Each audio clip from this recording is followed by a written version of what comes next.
Answers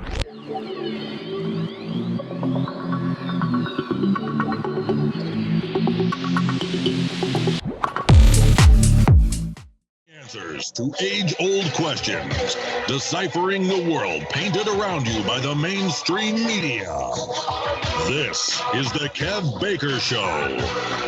And now, here is your host, Kev Baker.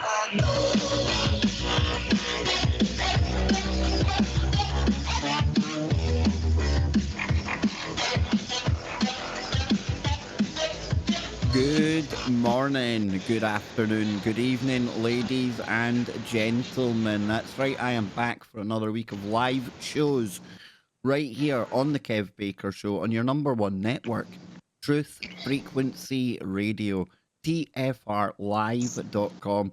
So I want to thank everyone for supporting the network before we do anything today. I also want to thank Chris and Cherie Geo for continuing to provide this platform for me and 32 other shows, which makes the grand total of 33.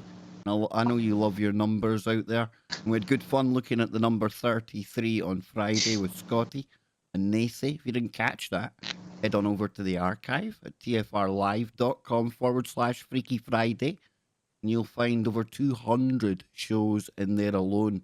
And you can find the archive for every show on the network right here.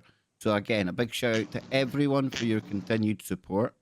And of course, a big shout out to the audience on TalkStream Live, Paranormal Radio app, the KBS Discord server. We are going to have a real good show today and a really great way to kick off a week of live radio right here.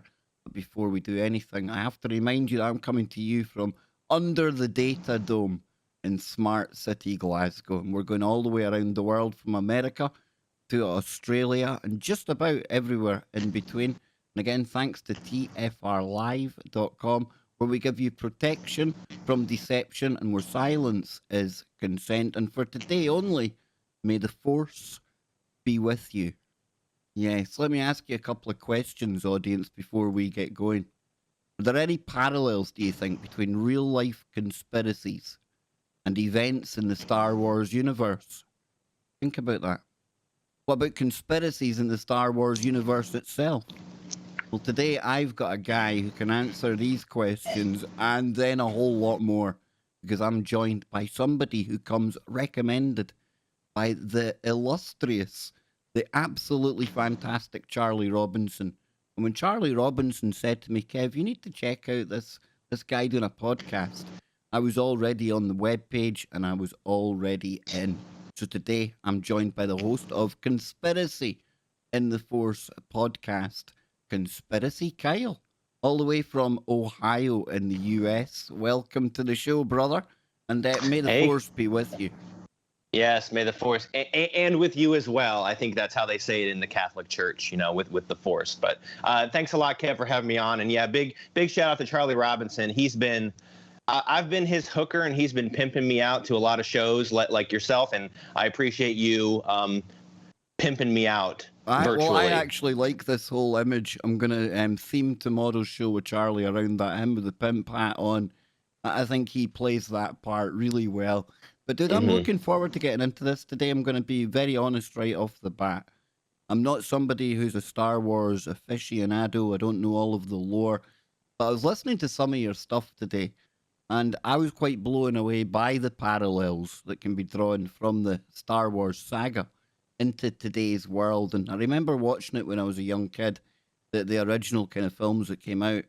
And at the time, I could tell there was something far bigger going on, but I was blown away by lightsabers and Wookiees and all the good stuff. And I never really got that much into it. Now, my best friend in school, he went hook, line, sinker, dived in the deep end, and was somebody that could tell you the backstory, the lore for everything. So with that said, I'm really looking forward to getting into this today. But I want to start by asking you, how did you fall in love with this movie series? Oh boy.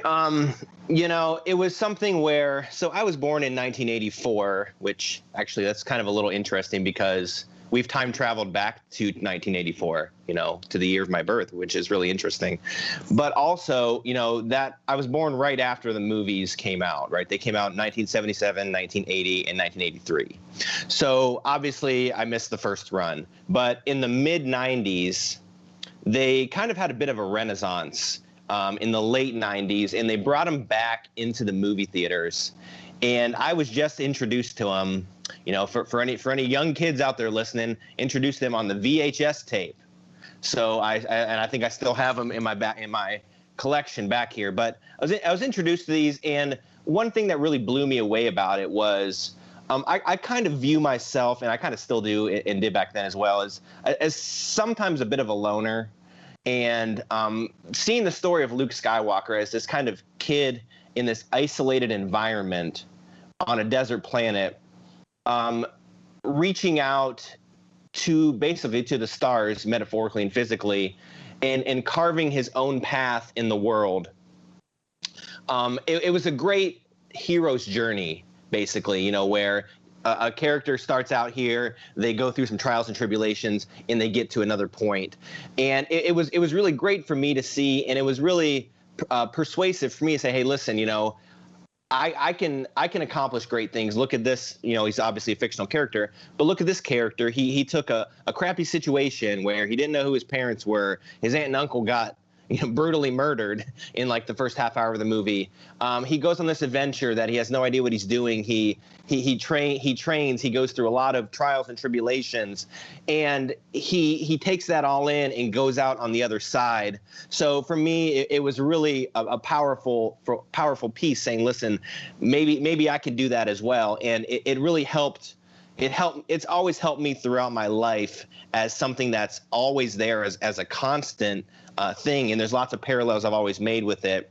But then obviously recently, within the past 2 years, it's kind of changed a little bit for me. I've kind of really woken up to a lot of the really crazy things that go on in our world. Who really runs the world? What are politicians really doing? Do they have our best interest? All that kind of stuff, right? And then when I went back to watch Star Wars, I guess with whatever you want to call it, a new set of eyes, third eye, what have you, I started noticing a lot of stuff that pulls our universe into theirs. And we'll go through some of those, but the big one being is that and we'll skip to the Star Wars prequel films that came out about 20 years ago.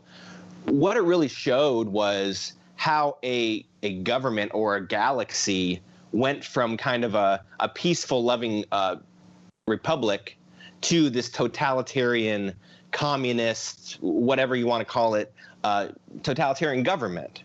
And it's kind of an interesting parallel. I was listening to a little bit of your conversations with Nano Girl recently on Star Trek. And, you made the mention of, there's this Galactic Federation, which is a really good thing, but you don't really see how they got there to that point. Well, in Star Wars, you kind of have the inverse, right? You have a terrible authoritarian government, and they do give you that backstory on how it gets there. And it's really compelling.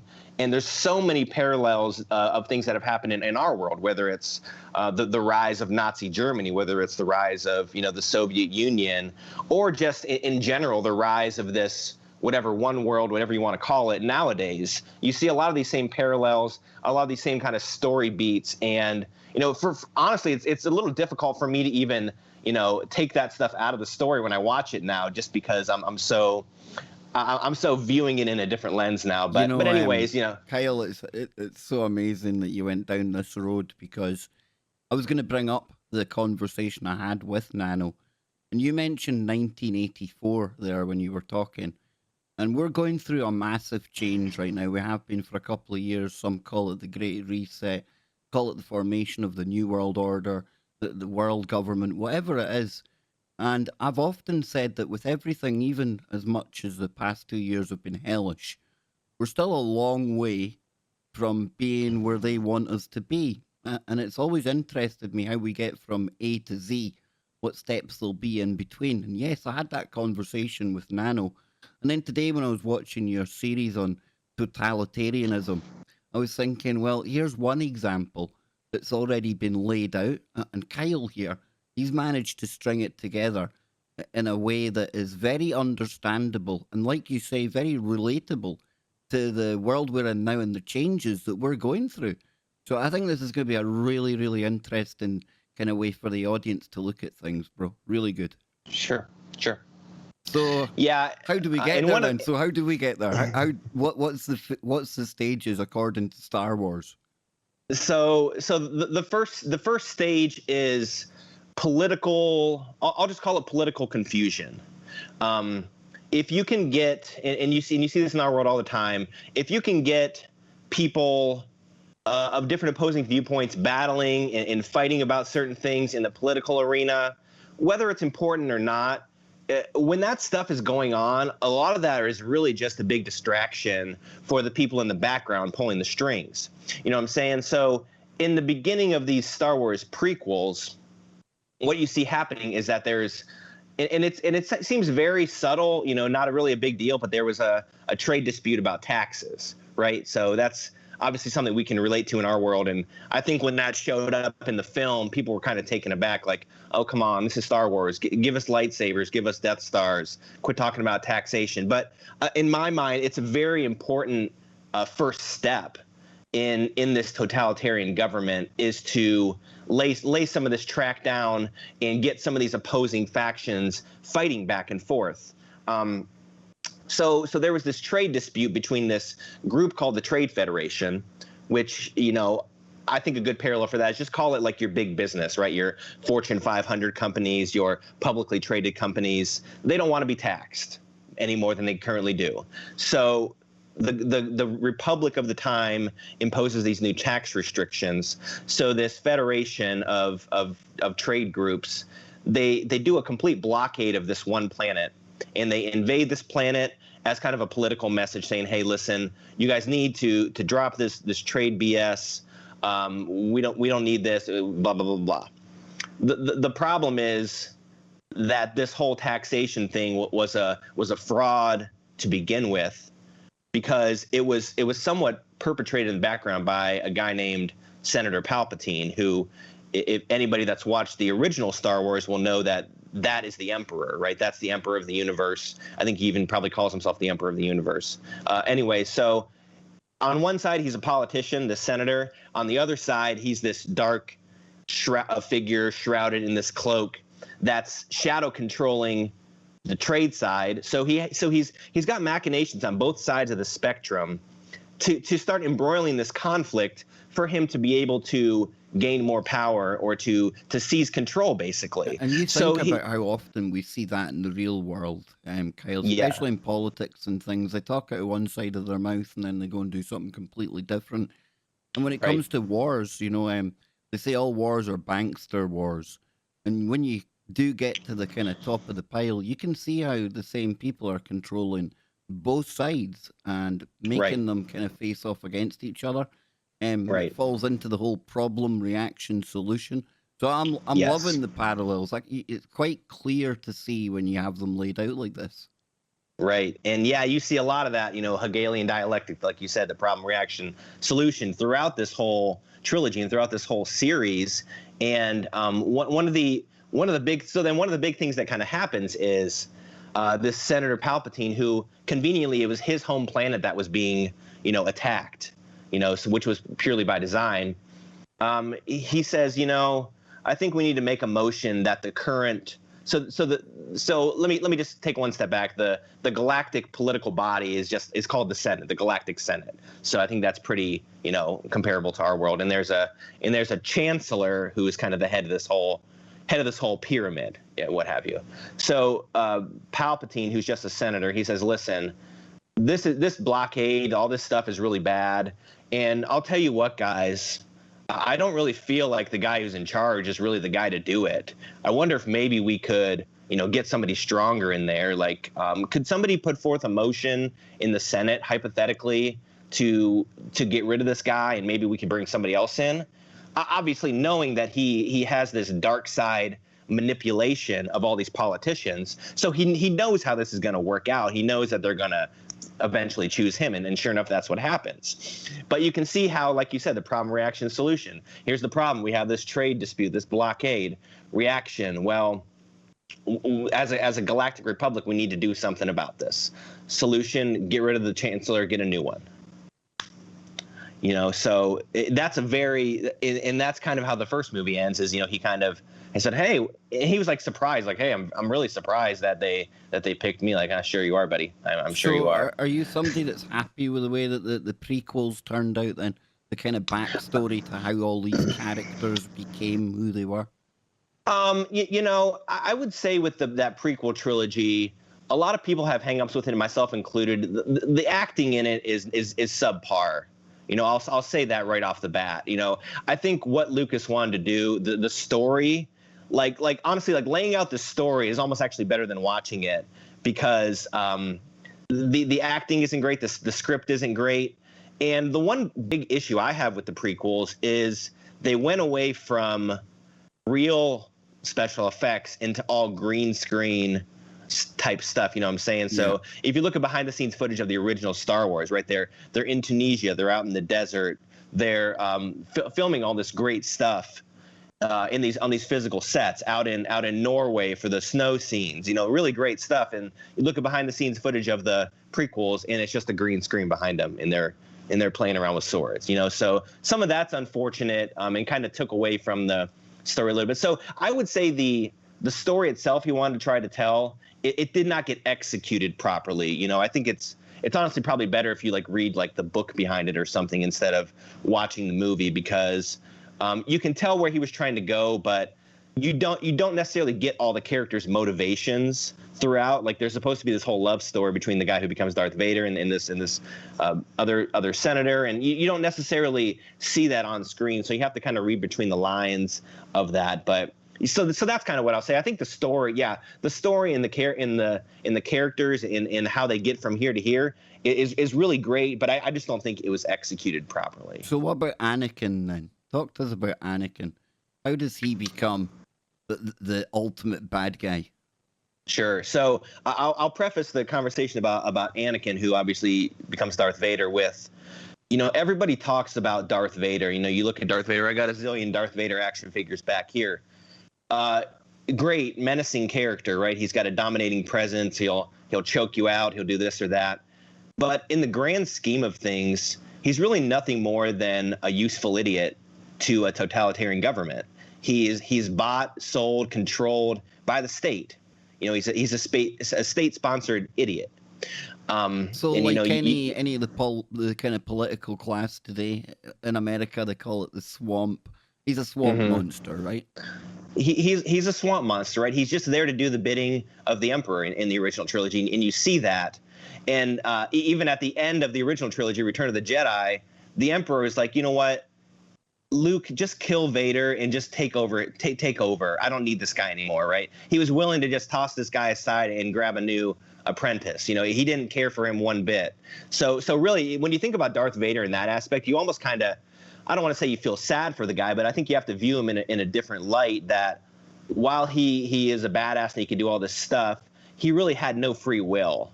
He was manipulated from a child. And, you can even get into, here's the in-universe conspiracy, Kev, that a lot of people talk about. Anakin was born and there was no father. Okay, so you see that a lot in mythology, right? You see that in biblical texts. You see that in ancient Egyptian mythology. There's this, virgin birth. So the rumor is that the guy who becomes the Emperor did some kind of forced manipulation and created him.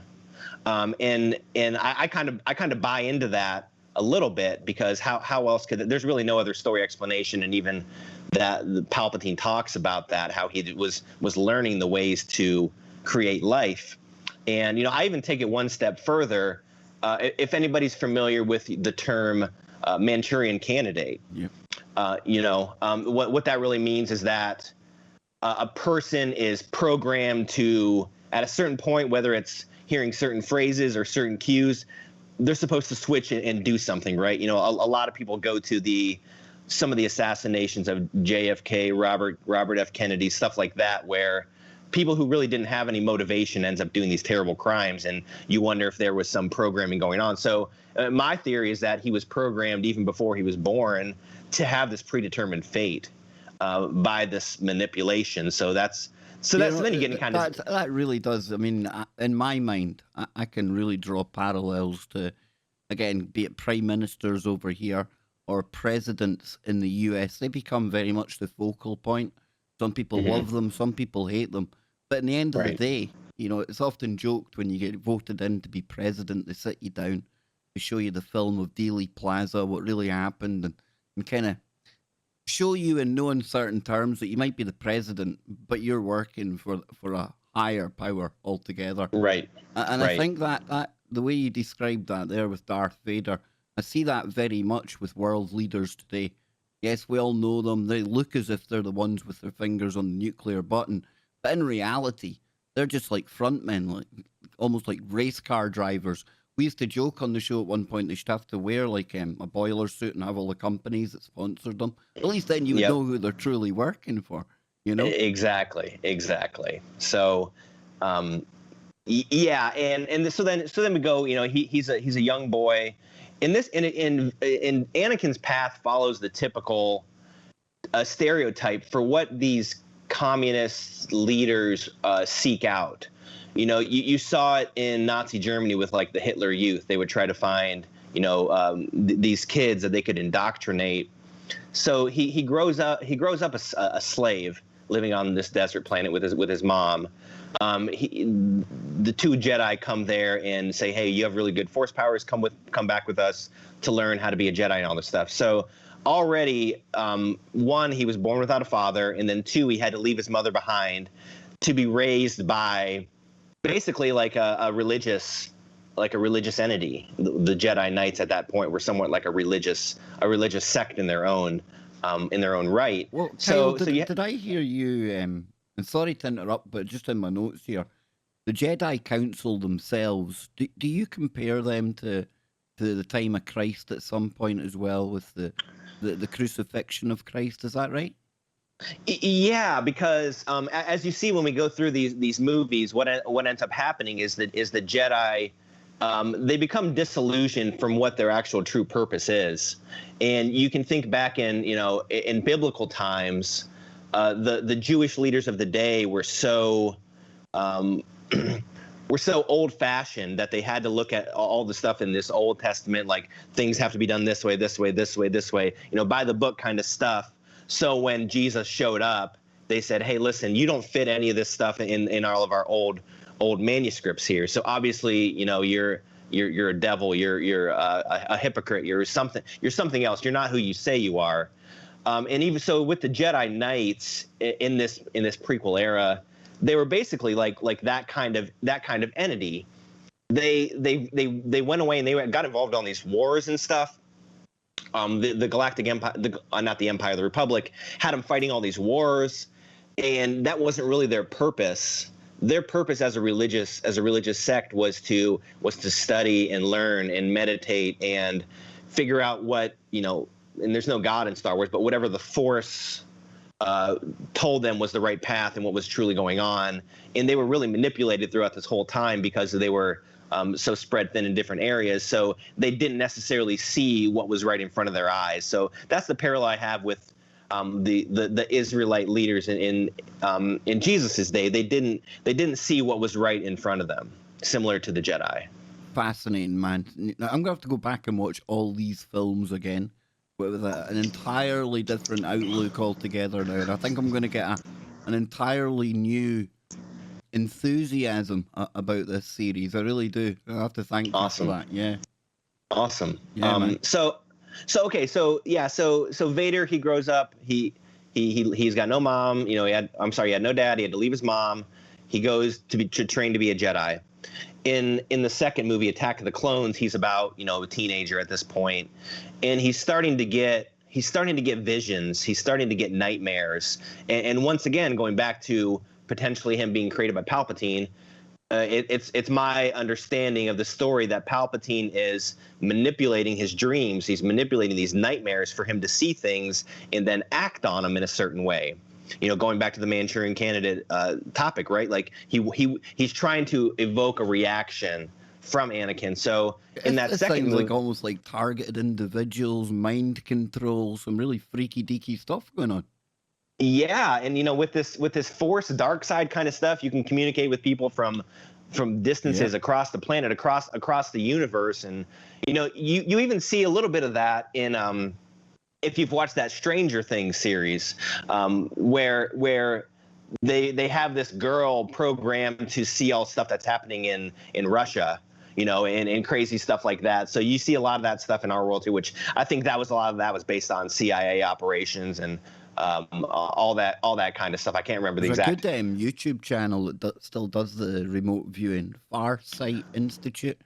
Right. I've tried to give it a go, but I can never quieten my mind for 1 second, let alone like concentrate on something like that. But listen, we are almost on the break. Let people know how they can, in fact, hold that thought. We'll come back on the other side and I'll let you know how you can find out more and listen to Kyle's podcast. Don't go anywhere.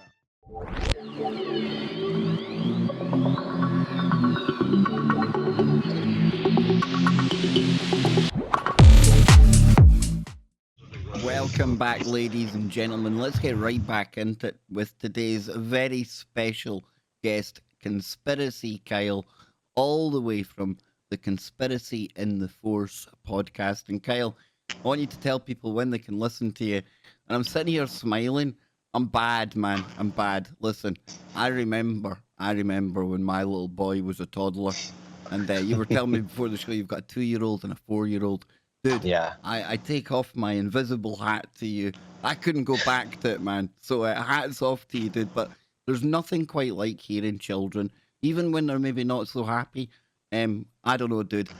Good for you. Right. And congrats to your missus as well. And a big thank you to Mrs. Conspiracy Kyle for giving him a couple of hours off to come and do this. I remember how gracious how grateful I used to be to Anne. She would take Kevin away. I would do my stuff here, so I know it, dude. I know what it's like. So big shout out to the little ones as well. They won't appreciate it right now, but you can play this back to them in years to come, and they'll be totally embarrassed. There you go.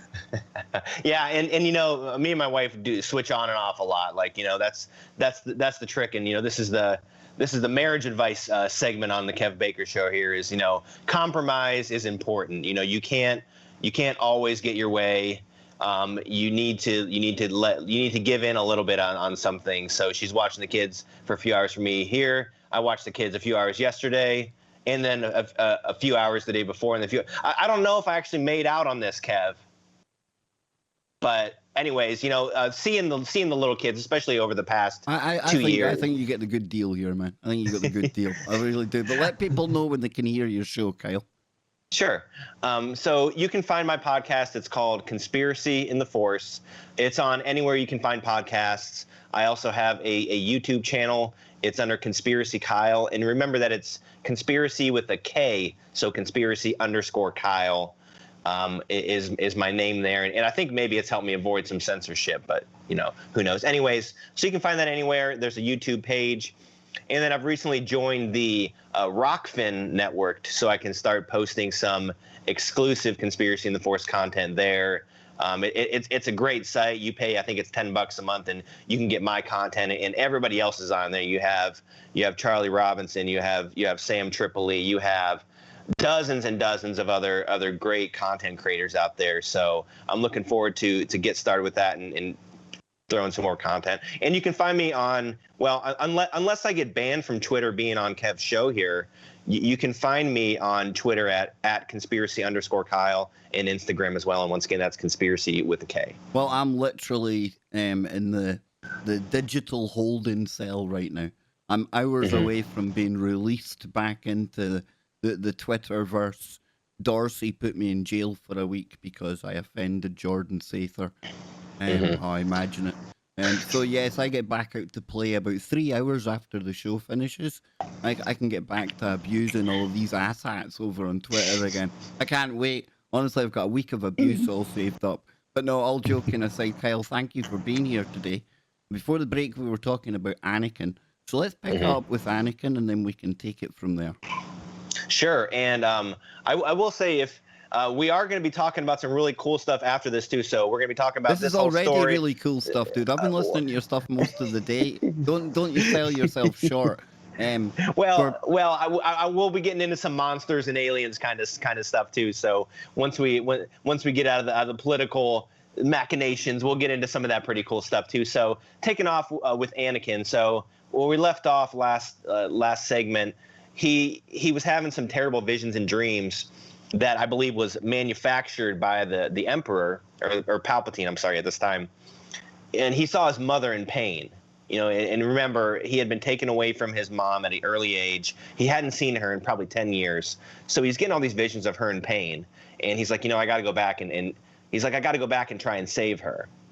So anyways, he goes back, finds out that she'd been kidnapped and taken out into the desert by this indigenous tribe of sand people, which it sounds like a terribly racist term, but that's what they use, these kind of crazy looking cloaked figures out there in the desert. So anyway, she's taken hostage. He gets there. He's not able to save her. She dies in his arms, and he lashes out. He murders this entire tribe, this entire indigenous tribe. He even goes as far as to say, you know, I killed the men, I killed the women, I killed the children. Like, oh, okay, you know. So you can kind of start to see that this dude, a little bit unhinged, kind of heading down a dark path, which is playing right into Palpatine's hand. This is exactly what he wanted to happen. He wanted to know how unhinged this guy was because, like you said earlier, Kev, problem, reaction, solution. He wants to offer Anakin a solution to all this kind of stuff. So anyways, you see that he's unable to save his mother. The next movie, the third movie in the trilogy, Revenge of the Sith, he gets more visions. This time it's of his new wife, who he's seen visions of her dying in childbirth. Okay, so that's pretty terrifying, right? Nobody wants to see that. So he once again he's having these visions, but this time he's like, you know what? There's no way I'm going to let this happen. I wasn't able to save my mother, but I'll do whatever it takes to stop her from dying. And that ends up leading him right into Palpatine's hand. Palpatine, you know, basically puts all his cards on the table. He said, listen, I know the way to save the one you love. You know, he says, I know how to save her. He's like, you know, use my abilities, you join with me, we can do it. And, you know, it's Anakin like doing is still a deal a little with the devil, man. Exactly. And you know, he's kind of mulling it over, but at the same time he's like, oh crap, you're actually the Dark Lord manipulating this whole situation. He's like, I'm not going to join you. And he tries to turn him over to the Jedi Council, and it all goes awry. All the Jedi get murdered. Anakin rushes back in and, you know, kills the remaining Jedi with Palpatine. Then he's dubbed Darth Vader, all under the guise of trying to save the one he loves from dying. So you can see that all the time where people have good intentions of things that they want to happen. They want to save people, but then they're doing things that are killing people as well. And you know, we'll come to that some points on that in our world later on in this show here. So, but anyways, he's now fully Darth Vader, and he goes to he's instructed to go to the Jedi Temple and kill everybody there. And once again, like with the Sand People, he kills the men, he kills the women, and he kills the children. And a really terrifying scene for a Star Wars movie. So that's another thing that makes you think about Darth Vader in a different light. Like this guy, he murdered children. He murdered human children. He murdered children of other species. He's like a genocidal maniac. But, you know, we all kind of look on this kind of character fondly, which I think speaks to human nature and how we are gravitated towards these terrible creatures, or I guess anti-heroes, right? Because you see most shows and things nowadays, it's all about the anti-hero. One of my favorite shows ever, The Sopranos on HBO. It's about a terrible dude who murders people and is responsible for all kinds of carnage. But we all love him. He's like a lovable big teddy bear. But he's an absolute terrible person. But as a human race, we're drawn to that kind of stuff because it's really compelling storytelling and character motivations and whatnot. Yeah, if it bleeds, it leads. There's definitely something about the human psyche that's just a little bit wired wrong, right? Right. And okay, and so to cap off the Vader story, and this gets into complete irony territory, is at the end of that third movie, he's instructed to go and kill all of the Trade Federation leaders, the ones that were helping Palpatine out, manipulate these wars back and forth. And that's a really interesting scene, because Palpatine tells these leaders, hey, go to this one planet and just wait there, and I'm going to send somebody to take care of you. And so Anakin, well, he's Vader now, he goes there and wipes out all these guys, and they're like, listen, he's about to kill one of the last leader of this Trade Federation, and he says, what are you doing? Palpatine promised us peace. And then Anakin cuts his head off. And this is a very symbolic scene that I didn't catch when I was younger, but definitely now. If anybody knows anything about the history of communist Russia, or even going back to World War II, these useful idiots, which obviously Anakin was one, but this other group of people, they were the same thing. They were helping to manipulate this stuff and push these agendas. They're the first ones that get lined up against the wall and shot. Yep. And Charlie Robinson stopped on my podcast a few weeks ago to talk about the Fourth Industrial Revolution, some of this stuff with the Fourth Reich. And I brought up this parallel, and he said, that's a very similar parallel to what happened with the brown shirts in Nazi Germany. Hitler had these brown shirts going up, raising all this kind of trouble. But then once the Nazi power truly came to its peak, he had his new SS team, and he had the SS go wipe out the brown shirts. So be very careful in the real world when you become associated with any group, especially if it's a group that's gaining momentum, and they look on the face of it as if they're bringing big change to the world. Because, like Kyle says here, newsflash, you will be the first to go. Whether it's the BLM mob, whether it's the wokelings that they use right now to confuse us all the more with political correctness and cancel culture. When the final shoe drops and the big hammer drops, they'll be the ones first getting lined up to be cancelled by the people that they've been serving all along. So that's a very important message indeed, Kyle. Right, and it's one of those, like I said, it's really buried in there. And George Lucas knew exactly what he was doing. He's he studied a lot of World War II when he created the original Star Wars. Mostly in terms of the aerial battles and whatnot. Because if you watch footage of World War II fighter planes and stuff, and then watch the original Star Wars movies, you see a lot of the same motions and a lot of the same kind of things. He used that kind of as a proxy. I was going to ask you, I mean, I've heard before, and I can see the parallels, but the Empire and the Nazis, was there a strong kind of influence from World War II then that made it into that? I think so. He took this. What Lucas wanted to do is basically draw a perfect delineation between good and bad. Yeah. There's no nuance there. Like you specifically see in the colors that the Imperial officers are these gray or black clothing, and then the rebels are like a white type. So you see exactly in the colors. And even with the Nazi Germany, if you look at the Nazi flag and then look at the flag of the Empire, you see black and you see red, and actually the Empire logo is actually 6-sided. So there's several things within that. It's almost like a 666 if you look at the different symbology within the Imperial, the Galactic Empire symbol itself. So he was really laying it on thick with the Nazi references. So to finish off the Vader character before we jump to some other stuff, that all happens. He wipes out this opposing faction, but then guess what? He gets in a confrontation with his wife, and he starts to kind of do his force choke her out a little bit, and he gets embroiled in another battle. Anyways, he fights Obi-Wan, who is his mentor, and Obi-Wan basically defeats Anakin in battle, leaves him dead on this lava planet, and he barely survives, and he has to live in this Darth Vader suit for the rest of his life. So you can take that and you can kind of go down the transhumanist perspective. Darth Vader was very transhumanist. He needed this machinery, robotics to live. So anyways, he's put in this metal body, and then he asked the Emperor, he said, well, what happened to my wife? Is she okay? The Emperor's like, well, no, see, you got really mad and you killed her.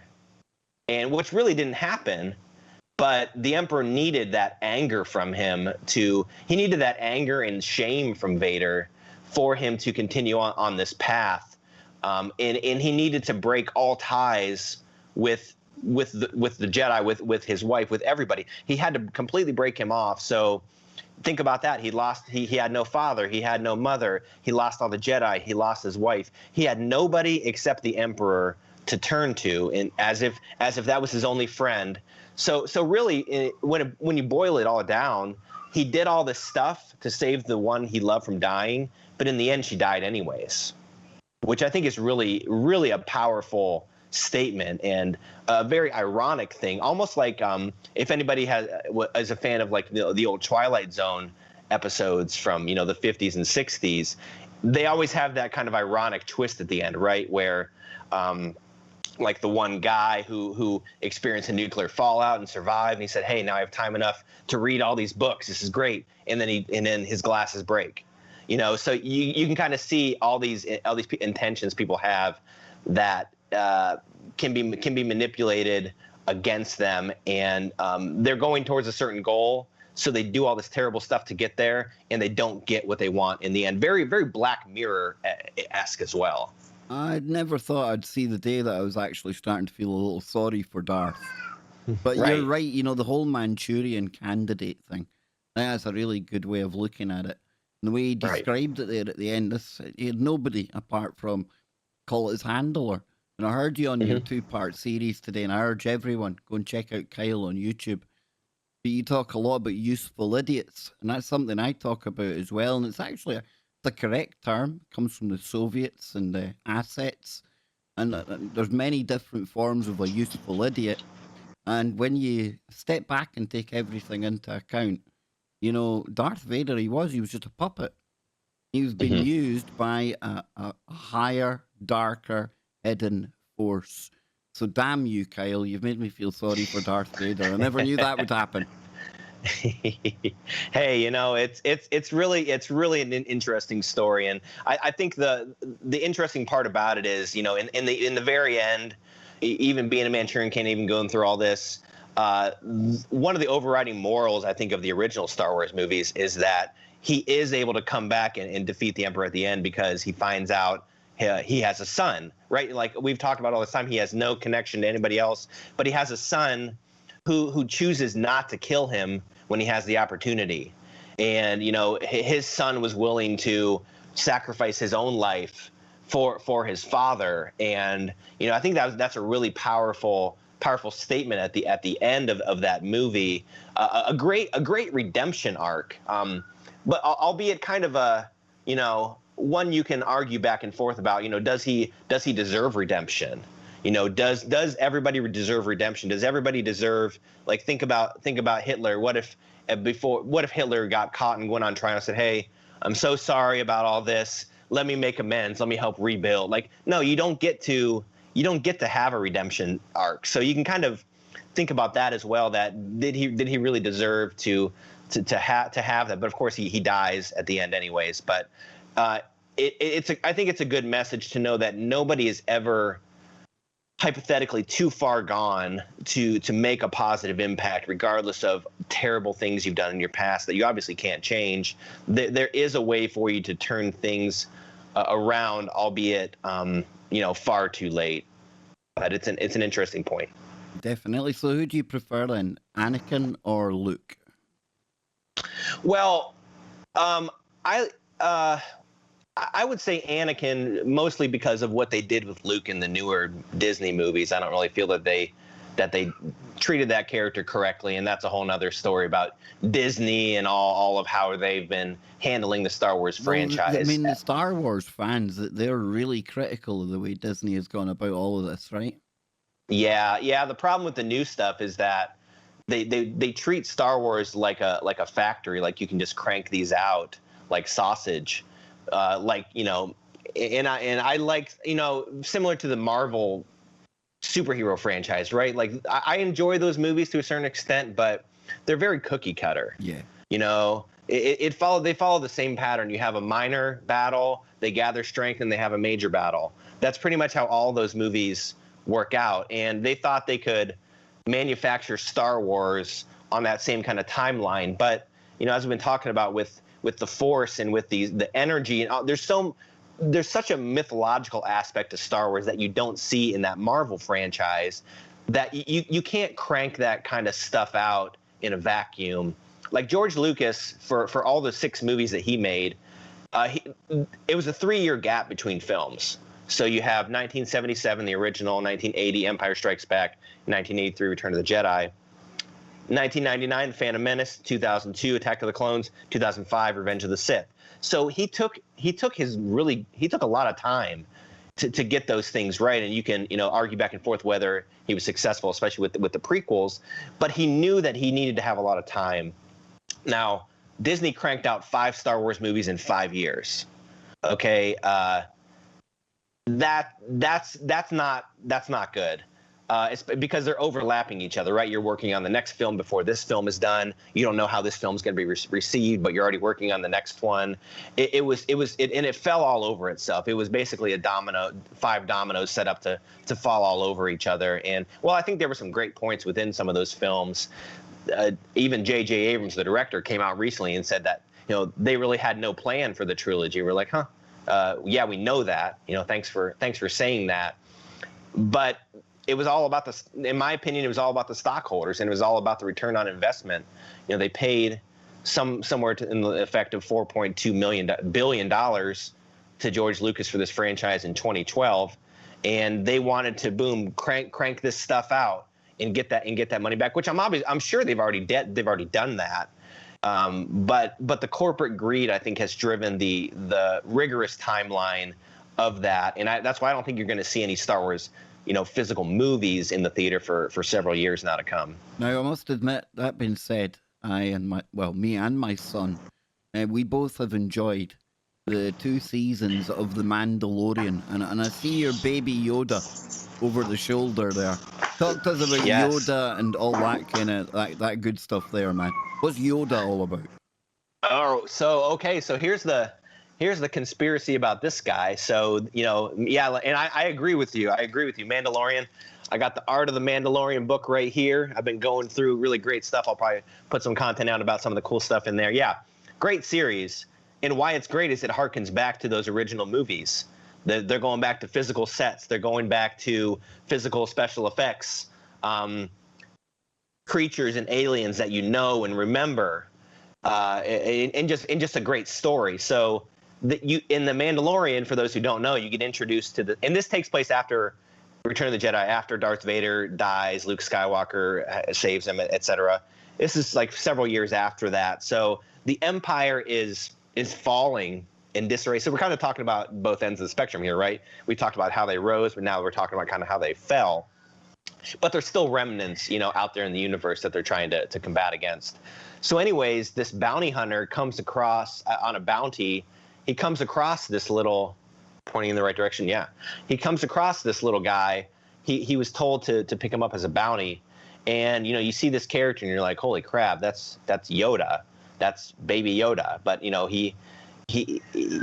he is right there. There's baby Yoda, or as his official name in the show is Grogu, Grogu, which I don't really prefer to say that. It just sounds too silly to me. I'm just always going to call him baby Yoda, He'll even if he's not. Be baby Yoda to me. Yes. Always be baby Yoda. But I'll tell you what, they've been trying to say that it's not baby Yoda, but I'm convinced that it truly is baby Yoda if you think about this timeline here. So let me do a little bit of math for everybody here. I know it's it's late, but here's the Conspiracy Kyle math lesson for us all here.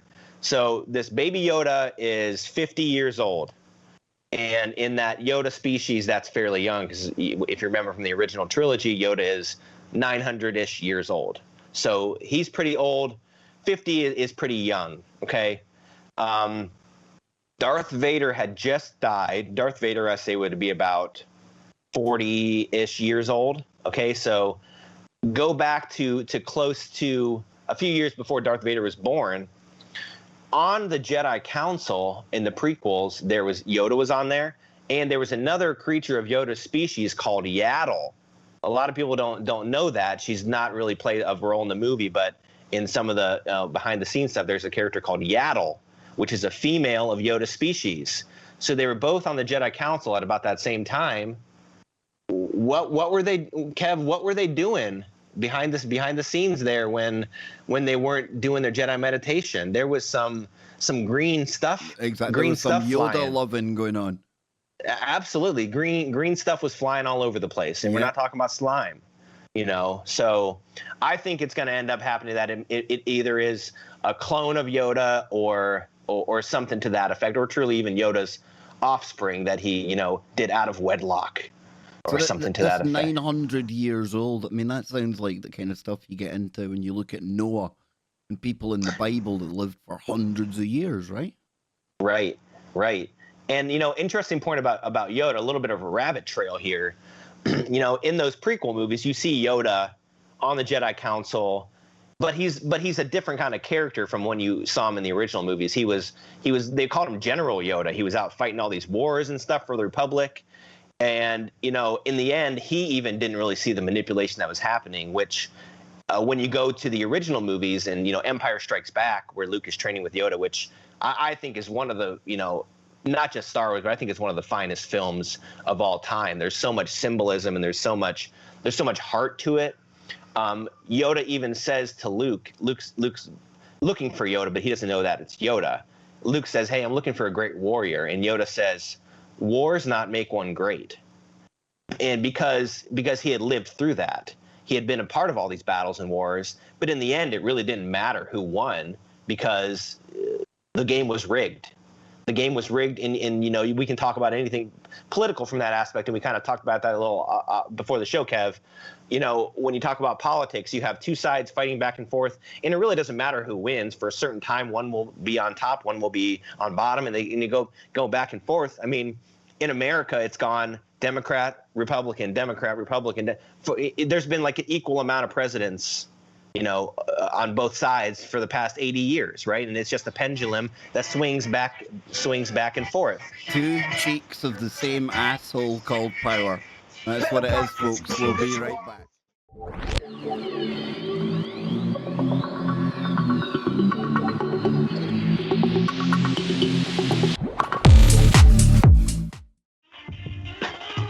Our number 2 with today's guest, Conspiracy Kyle from Conspiracy in the Force. And like I started off the show, I was asking about were there parallels between the Star Wars movies and the real world, and oh yes, there is. Absolutely. I've really enjoyed listening to Kyle laying this out, but maybe you need to see it for yourself as well. And you can head on over to Conspiracy Kyle, and it's Conspiracy with a K. And you can find his 2-part presentation where he goes into intergalactic totalitarianism. He also speaks to Charlie Robinson, who'll be here on KBS tomorrow. He's got a conversation with another of my favourite guests, Ken Ami. And that would have been all about the transhumanism aspect of things. Please check out Kyle's YouTube channel. We've increased you by 3 subscribers during the break. I am very, very, very happy with that. And then awesome. I really enjoyed that 2-part presentation, Kyle, because I'm somebody that sometimes I need to see something as well. And you had it laid out, you had quotes from the movie, you played little clips from the movie. And don't tell me those pesky people at YouTube actually copyrighted some of your presentation, did they? And it was actually stuff that was already on YouTube. What's that all about? Yeah, so this was hilarious what happened. So, and I will say, I'm telling you, I need to be a college professor and talk about intergalactic totalitarianism. Intergalactic totalitarianism 1, 2, 3. I think that sounds like a great college course. What do you think? It does actually. When you see some of the courses today, that actually sounds common sense.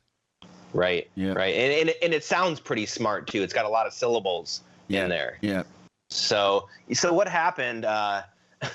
When I went to post that, so I basically just kind of screen captured this presentation. Then I showed some YouTube clips, posted it up there, the second part of this totalitarianism presentation, and I got an email right away. It said, "Hey, sorry, Disney has said." They didn't necessarily say copyright infringement. They made a copyright claim against it, so you're unable to post it. Okay, so I'm like, oh, what the heck? All the clips I pulled were already on YouTube, so there's that. maybe I didn't have some kind of disclaimer or something. But anyways, they took down Intergalactic Totalitarianism Part 2, and I said, listen, you know, and you know, Kev, with the censorship and the algorithms and all this stuff, I'm like, could there be a way around this? And I'll tell you what, I did find a way around it. I refilmed it, all the same footage, posted it back up again, but I called it, what did I call it? I called it Intergalactic Diversity and Inclusion. Wow. And guess what? It did not get banned. Holy smoke, man. And then a week or so later, I changed it back to the totalitarianism, and it was fine. But I was like, you know, that's bizarre. Maybe you got to start using their own words against them. I don't know how that works, but I like thought the that way was your pretty. mind thinks, so I like it. You got to engage the algorithm. You've got to take it on to learn from it the way it learns from you. I like your thinking. Exactly. Man. Exactly. Yeah. So listen, dude. Aliens, monsters, the woo, as I call it. I do a show called Freaky Friday, and Chewbacca is the Wookiee. He calls us in from every break. He's got his own noise on the soundboard. But if I play it right now, I'm bound to press the wrong one and look like an idiot. So let's get into some of these monsters, aliens, all the kind of good stuff. Where do you want to start, Kyle? Sure. And I'll just touch, real briefly on just aliens, I guess, in general in Star Wars or in science fiction. And we talked a little bit earlier before the show about UFO disclosure, all that kind of stuff allegedly going to be happening this month. They've been pushing these stories in the news a lot more recently, and you obviously know that there's some kind of script or narrative behind that. But it's interesting in sci-fi series like Star Wars and like Star Trek and a lot of other series that throughout these series you see human sentient characters walking side by side with aliens, all these other creatures, even robots, right? They walk right beside them. They talk to them. Han Solo talks to Chewbacca. But he can talk back to him in English, and Chewbacca understands. So you riddle me that. But it's just part of that universe now, so it kind of makes you wonder, well, for one, go talk and look at some people out in the world, and they look more alien than human, to be honest, in a lot of certain situations. But it's almost kind of a programming, whether it's intentional or not. And I know, going back to your conversation that you had with Nano Girl, are some of these creators putting things in these stories intentionally, or is it just they thought of interesting ideas and creative ideas and put the stuff out there, created these interesting characters and made this whole a universe a big thing? And the best thing I think like about Star Wars is it's a huge universe. He did really great with the whole world building, right? And you see that with the best franchises, they build a world. When I think Star Wars has really done that in a great way that I think some franchises haven't been able to do. One that I'll say right off the bat is like, you think of like the Harry Potter series. That series is so centralized on one location that you can't really go. They tried to go to other times and other places, and it just doesn't work right because the whole story was about these kids in this academy. So the world building, I think, in that was a lot smaller. But anyways, going back to the aliens, are these creators trying to program us for our future, walking alongside aliens, walking alongside robots, by seeing these universes where that's happening? And you can probably argue that that's already kind of happening as it is. I mean, everybody has a phone in their hand 24/7. I mean, that's no different than a robot, right? And we're on the cusp right now, really. I mean, we're in the very early stages, although AI has been about for a while. In time, we'll look back at this as being the kind of the almost the infancy of AI before we attain greater stuff. And a lot of the conversation right now, rightly so, about robots taking jobs, and some people really love robots, some people totally against them. And I think this is another parallel. Now, again, is it programming? Is it just a really good storyline? I could fall either way. But when I was growing up, and I'll get your thoughts on this, because you were early 80s, I was 76. I mean, I personally thought it would be a done deal that we would be living some kind of Star Wars future right now, where we would have entities, beings coming and going, us coming and going from other places. Did you think that yourself? And if that's the case, then why aren't we there yet? You know? Yeah, that's a great point. You know, a lot of shows from the 70s, 80s, 90s, and before. You know, I think one of the big things that I remember seeing I think it was in cartoons and stuff was, you know, by the year whatever, we're not going to really eat food anymore. We're going to get like little like pills or something, right? Like that's our food now. And I don't remember what that was from. It was probably from some silly cartoon or something. But that's what they said. Hey, that's the future. This is your food. It's just a tiny little tablet, which, you know, I think they want us to. The powers that be would like us to eat those little tiny tablets. They want us to eat bugs and all that other garbage. Yeah. But yeah, you think, you know, flying cars, this and that. And as we all know, the government that be, whatever, it doesn't matter what government, the powers that be, they have all this technology, right? They have this, they hold on to it, I think, for their own personal reasons, because there's no use letting the peons, you know, play in their playground. You know, that does not suit them at all. So a lot of money in the oil industry, you know, if they have got free energy technology, and I think they do. I think you can probably trace it back to World War II, paperclip, the bell, that kind of thing. Nikola Tesla, he was kicking about looking into this. So where did all that go? And I'm like you, I do think they have it. But to release it, it would almost be a free humanity moment, because then we wouldn't be under the shackles. You know, they wouldn't be able to tax us on power alone. We should be living in a world where everyone, it's a human right that we should have water, we should have power, we should have healthcare. If we were living in an ideal world, the only problem is we've got too many Palpatines trying to run the show down here, dude. Yep, and I'll quote our good friend Charlie Robinson again. You know, when we talked a few weeks ago, he said, you know, all this stuff that like the World Economic Forum wants to do with the Fourth Industrial Revolution, all this stuff. He's like, a lot of this stuff sounds actually pretty good. And I think if it was rolled out and it was like you or me in charge of it, it might be a good thing for society. But unfortunately, it's the world is run by psychopaths. Yeah. And you know, anything good in the hands of a psychopath can be turned completely the opposite way if they have a chance. Yeah, and will be turned that way, as history tells us. So listen, talk to me about some of the monsters and some of the different aliens that we get in Star Wars. Yeah, so I've been thinking about your show a lot recently, and I did an episode a week or so ago about some different monsters and stuff in Star Wars, because you know you see them there, but you really don't know much about them. So I'm like, you know what? I'm going to research these fictional monsters just because it's pretty interesting. A few ones that will jump out that are kind of in a certain category. In the Empire Strikes Back, the second movie of the original trilogy, you see them on this snow planet called Hoth, and they're riding around outside in these horse-like creatures called tauntauns. So they're kind of this upright horse-like creature. They have horns. They can survive in this frigid climate. Which the other thing I always think is interesting about Star Wars is every single planet only has one climate. You know, like you have a snow planet, you have a jungle planet, you have a desert planet. You know, so which is actually a pretty good thing, because that obviously, Kev, that obviously means there's no climate change in Star Wars, so they don't have to worry about that. So that's a good thing, right? Oh, definitely. They don't have their own version of Greta Thunberg as well. Lucky buggers. Right. Yeah. Right. So, okay, so you see up on the screen here. So this is the Tauntaun. So Luke's up there riding him. He's got these kind of horn type things.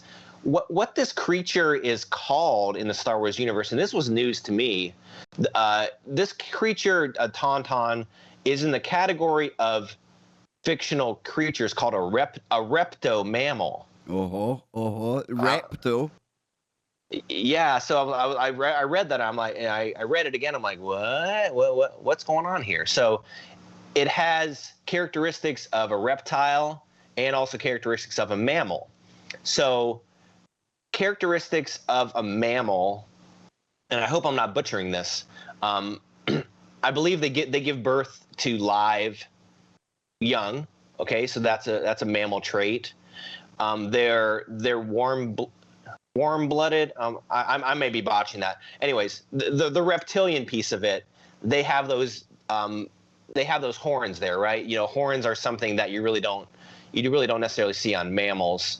Why is the reptilian thing, from Star Wars to Star Trek to Mesopotamia to why is there a reptilian thing going on, dude? What's that all about?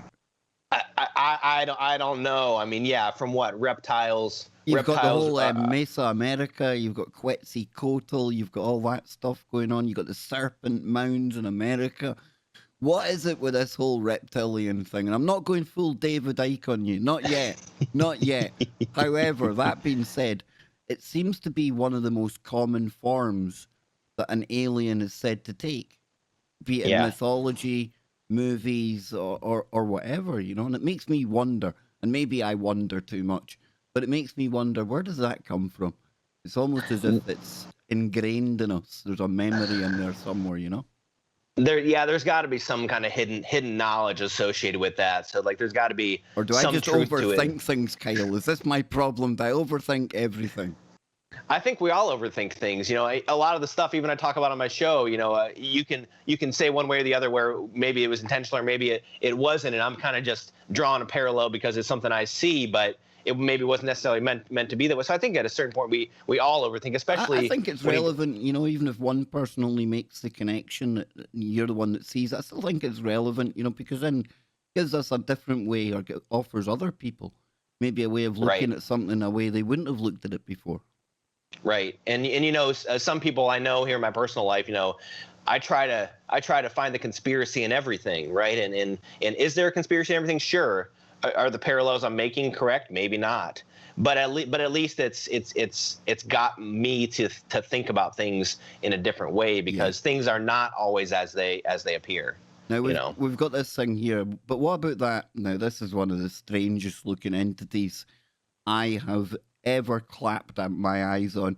Jar Binks.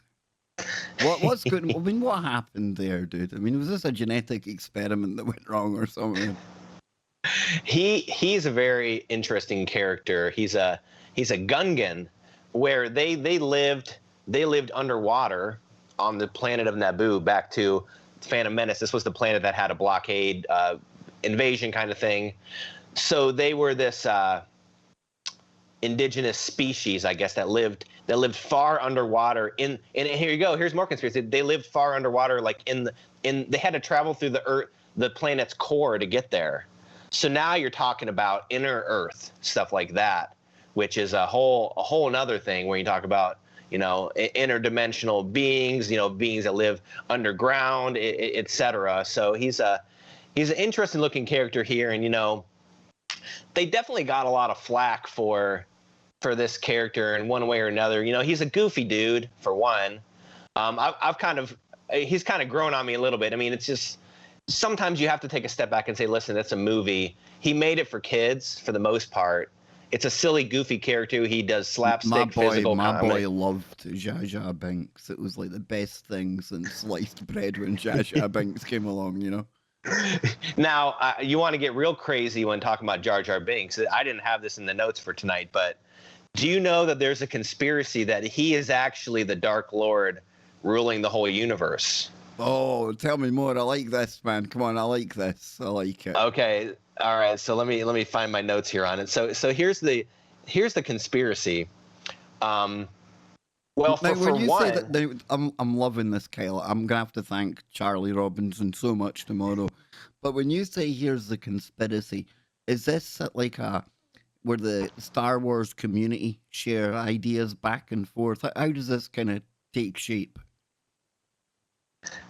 So this one was posted. A Star Wars fan posted this idea on Reddit probably 10, 15 years ago or so, and it's kind of taken off in a life of its own. So there's kind of a few points which, and I'm kind of starting to come to grips with this a little bit. If nothing else, it's a really fun thing to talk about. So here's one thing: he's very clumsy, but is his clumsiness an act? Think about if anybody's watched any movies like Jackie Chan's Drunken Master. He does very unusual fighting. It's not just straight up hand-to-hand combat. He's falling all around. He's drinking. He's doing this, but he never ends up getting hurt. Same with Jar Jar. He's very clumsy in battles, but he never ends up getting hurt. And he does accidentally end up taking out a lot of the enemies. So there's one thing right there. And the other thing too, as Palpatine was gaining control of this universe, Jar Jar was made like a junior senator. Okay, so how do you think this bumbling idiot made his way onto the Senate? You know, was he controlling people, or there he is right there, my homie Jar Jar? What did he have some manipulation to get onto the Senate? And the other thing too, he actually puts forth a motion in the Senate to grant emergency powers to Palpatine after he had become chancellor. So, hang on a minute. So he's really instrumental in that whole kind of transfer of power. Exactly. He's the one that says, and we didn't really cover this in our talk earlier. At a point in midway through the prequels, they're trying to they want to create an army, but there's something in the Senate called the Military Creation Act, which really sounds nice and wholesome, right? Sounds a bit like the NDAA. There you go. Same exact. So many parallels with this stuff, and then, but there's so much bureaucracy in the Senate that Palpatine says, you know what? I need someone to help grant me emergency powers so I can just get this thing done. And so Jar Jar, he says, Misa want to give the senator, the chancellor, more powers. And sure enough, that's what happens. And then Palpatine gets up there and says, the classic line that you hear every politician in wartime say, thank you for granting me these emergency powers. I will, and this is in the movie. Go watch episode 2. He says, I will return these emergency powers once this threat is lifted. That was in your presentation, I believe, right? And woe betide those who don't heed the warnings that history tells us, folks. And what we're living through right now, we'll get into after the break. But you look at 9/11 as well. Yes. Patriot Act. You look at the way the world changes every time that they need these emergency powers, because they're just going to use them to save us and keep us safe, and then we'll put them away, only they never go away. I'm loving it, dude. I'm loving it. Yeah, so I'm all in. I think Jar Jar could be a bad dude after all. Jar Jar is a serious bad dude. So there's Darth. We're going to call him Darth Jar Jar. I like it. He's either Darth Jar Jar or he's closer to Joe Biden, which is the opposite. Maybe he is just the simplest answer is the easiest answer. He's just a bumbling fool. Does he tend to smell people on his travels, Jar Jar? He does lick. Oh. He licks. Oh, and does he like young people hanging around counting the blonde hairs on his legs? There's some R-rated footage out there of the prequels that has some devious footage. You can only find it on the dark web. So with your own caution, check that out. Yeah, and it's rumored that Alex Jones has actually got footage of Jar Jar at Bohemian Grove. Look, hey, listen, you need to go check out for yourself, folks. No, but all joking aside, fascinating. And again, like I said to you earlier on, I'm going to go back and watch these movies now with a whole new kind of set of eyes. And I hope the audience listening to this, something completely different, but still so very, very relevant to the times that we live in. Big time. So we've got time for maybe one more alien or one more monster before. Listen, talk to me. What about Ewoks? Where do Ewoks factor into things? I used to love the Ewoks when I was a kid, man. The Ewoks, the little teddy bear creatures. Return of the Jedi. And I have a really good, I have this book behind me. It's terrible Star Wars jokes. So I have an Ewok themed joke. Can I tell you this joke? Well, please do. Okay. Why did the Ewok fall out of the tree? No idea. Because he was dead.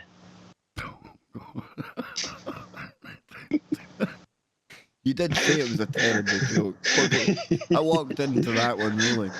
I did. But yeah, so what Lucas wanted to do with these creatures, he wanted to make a statement that it doesn't matter how small, how insignificant you are, you can turn the tide of a bad situation.